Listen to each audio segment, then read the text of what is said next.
नमस्कार, वापस एक बार वेलकम स्वागत करता हूँ दोस्तों आपके अपने आचार्य राजकिरण मारने वास्तु चैनल पे। दोस्तों आपको अलग अलग रेमेडीज अलग अलग विषयों के बारे में जानकारी मिल रही है। ड्राफ्टमैन से बहुत लोग एक तरीके से अपना वास्तु का नक्शा बनवा कर फोन कर रहे हैं, काफी अच्छा लग रहा है। दोस्तों आपकी मदद हो रही है, आपकी हेल्प हो रही है, आपको इस चीज का हमारी जो सनातन विधाएं है उनका ज्ञान आ रहा है। दोस्तों मुझे भी बहुत ही मेरा आपका प्रसन्न भाव देख के मुझे भी बहुत खुशी हो रही है।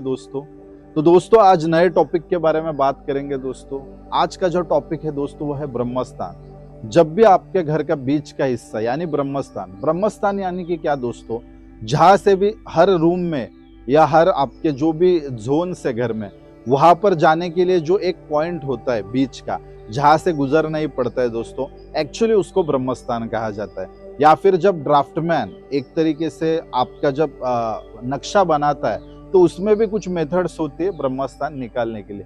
फिलहाल हम बात करेंगे ब्रह्मस्थान के मेजर दोषों के बारे में, मतलब जिनको रिप्लेस नहीं किया जा सकता है, जिन पे कुछ रेमेडी नहीं हो सकती। दोस्तों अक्सर ब्रह्मस्थान में काफी सारी रेमेडीज करते हुए मैंने वास्तु एक्सपर्ट्स को पाया है जो गलती कर देते हैं, फिर वहां पर सर्जिकल ऑपरेशंस या गंभीर बीमारियां या अचानक मृत्यु भी हो जाती है। दोस्तों तो यहाँ पर ब्रह्मनाभि की जो विधाएं होती है दोस्तों, वह किसी भी कंस्ट्रक्टेड घर या कंस्ट्रक्टेड बंगले, कंस्ट्रक्टेड कंपनी में बिल्कुल नहीं करनी चाहिए। जब उस कंपनी का, घर का या मंदिर का निर्माण होता है तभी ब्रह्म नाभि की विधियां होती है। ब्रह्म नाभि पे अलग अलग चीजों की औषधियां, अलग अलग सप्तधान हो गए या सोना चांदी, अलग अलग धातुएं हो गई, आपके हॉरोस्कोप अनुसार, आपकी जन्म कुंडली अनुसार, या आपका जो भी विशेष प्रयोजन है उस लैंड के बारे में, या आपका जो पर्पस है, जो उद्देश्य है, उसके हिसाब से ब्रह्म नाभियों की निर्मितियां की जाती है। पर आपका जब भी कंस्ट्रक्टेड घर, फ्लैट, बंगलो है, ऑलरेडी बना हुआ है, वहां पर कभी भी ब्रह्मस्थान में कौन सी भी विधि दोस्तों नहीं करनी चाहिए। दोस्तों ब्रह्मस्थान में जब भी सेप्टिक टैंक होगा, उसके साथ टॉयलेट होगा या फिर गड्ढा होगा, बड़ी बड़ी पानी की टंकियां होंगी दोस्तों, तो वहां पर दोस्तों किसी भी तरीके से उपाय नहीं हो सकता। आपको उसको रिप्लेस करना है या फिर वह जगह या फिर वो घर आपको बेच के वहां से जाना है।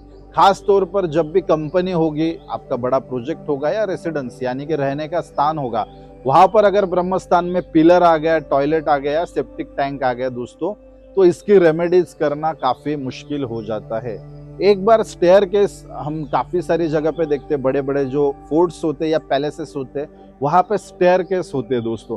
तो इस सिचुएशन में क्या होता है दोस्तों, ब्रह्मस्थान खुद को थोड़ा रिलोकेट कर लेता है, मतलब 2-3 फीट इधर, 2-3 फीट वहां पर, इस तरीके से खुद को एक तरीके से फ्लक्चुएट करके वह बैलेंस बनाने का काम करता है। लेकिन जब भी यहाँ पर पिलर, सेप्टिक टैंक या टॉयलेट्स आते हैं दोस्तों, तो इसकी कोई भी रेमेडी नहीं है दोस्तों। अक्सर जब गुजरात में वहां पर विधानसभा या विधान परिषद है, वहां पे मैंने सुना हुआ था, अक्सर मुझे मैसेज आते हैं, तो वहां पे बीच में ही पिलर था, तो वहां पर जो मृत्यु का रेट है, अक्सर जो पॉलिटिशियंस थे वह काफी बीमारियां या हार्ट अटैक, इनके वजह से काफी सारी डेथ हो गई थी, वहां पर काम करने वाले कर्मचारी हो या फिर पॉलिटिशियंस हो। तो दोस्तों ब्रह्मस्थान में इस तरीके से पिलर होना, सेप्टिक टैंक या टॉयलेट, गंभीर बीमारियां, हार्ट अटैक, उसी के साथ बहुत सारी ऐसी यातना या ऐसी समस्याएं देता है जिसका कोई इलाज नहीं होता। इसको बेचना यही एक उपाय है दोस्तों। अगर आपको कोई रेमेडीज दे रहा है तो बिल्कुल भी उनकी बातों में ना आए, वो एक तरीके से आपका ठगी मारने का काम कर रहा है दोस्तों।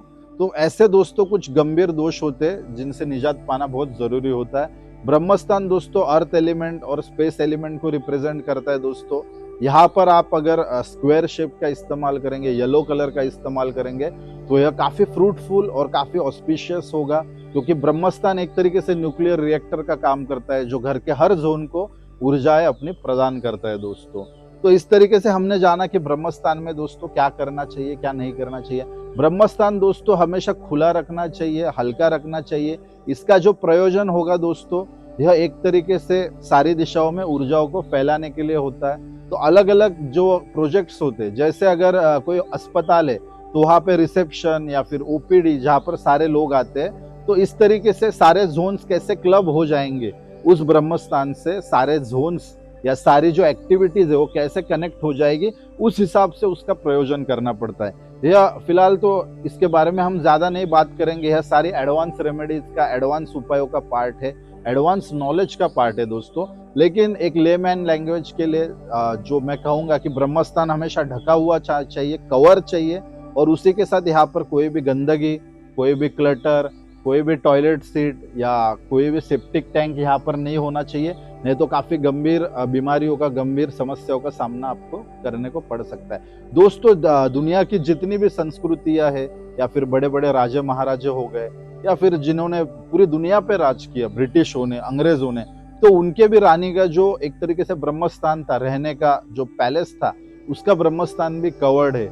जितने भी कोर्टयार्ड खुले ब्रह्मस्थान में दोस्तों, आप देखेंगे, अब सातारा साइड में हम जब देखते हैं तो काफी सारे पुराने जो घर या हवेलियां या राजस्थान में इनके कोर्टयार्ड खुले हुए हैं। तो एक तरीके से यह कुछ दिनों बाद या कुछ सालों बाद दोस्तों एक तरीके से यह लोग स्लेवरी में यानी कि गुलामी में चले गए दोस्तों। राजा होता है उसका ब्रह्मस्थान कभी भी बंद था। यह विकृति या अफवाहें फैलाई गई कि ब्रह्मस्थान अगर खुला रहेगा तो एक तरीके से आपका जो वास्तु है वो परफेक्ट हो जाएगा। दोस्तों ऐसा नहीं है।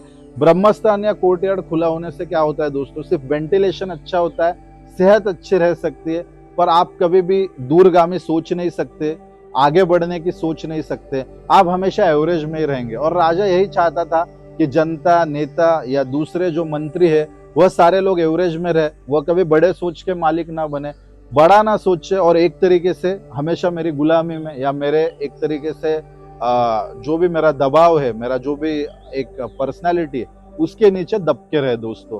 तो इस तरीके से काफी सारे मिथ्स है दोस्तों।